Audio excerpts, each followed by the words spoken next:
Hello viewers, welcome back to my channel Arpita's fairy tale. আজকে আমি রান্না করব সর্ষে পোস্ত দিয়ে চিতল মাছ।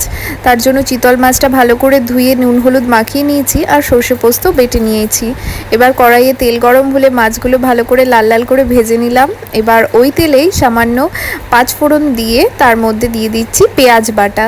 2 চামচ মতো পেঁয়াজ বাটা দিয়েছি। তারপর তার মধ্যে কাঁচা লঙ্কা ফাটিয়ে দিলাম, আমি বেটে দিইনি, ফাটিয়েই দিয়েছি। তারপর ওর মধ্যে দিয়ে দিচ্ছি সর্ষে পোস্ত বাটাটা, ভালো করে ওর সাথে দিয়ে দিলাম। এতে আর বিশেষ কিছু মশলার প্রয়োজন পড়ে না, এইটুকুই সামান্য যথেষ্ট। এবার এটাকে ভালো করে নাড়াচাড়া করে নিয়ে পরিমাণ মতো নুন হলুদ দিয়ে দিলাম। নুন হলুদ দিয়ে সামান্য এই পোস্ত বাটা করার যে বাটিটা ছিল সেটা ধুয়েই জলটা দিয়ে দিলাম।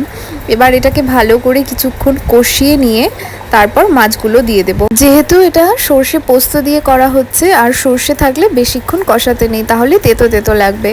মাছটা উপরে দিয়ে ফুটিয়ে নিলাম, এর উপর ধনে পাতা ছড়িয়ে দিলাম। 5 মিনিট ফুটে গেলেই তৈরি চিতল মাছের রেসিপি।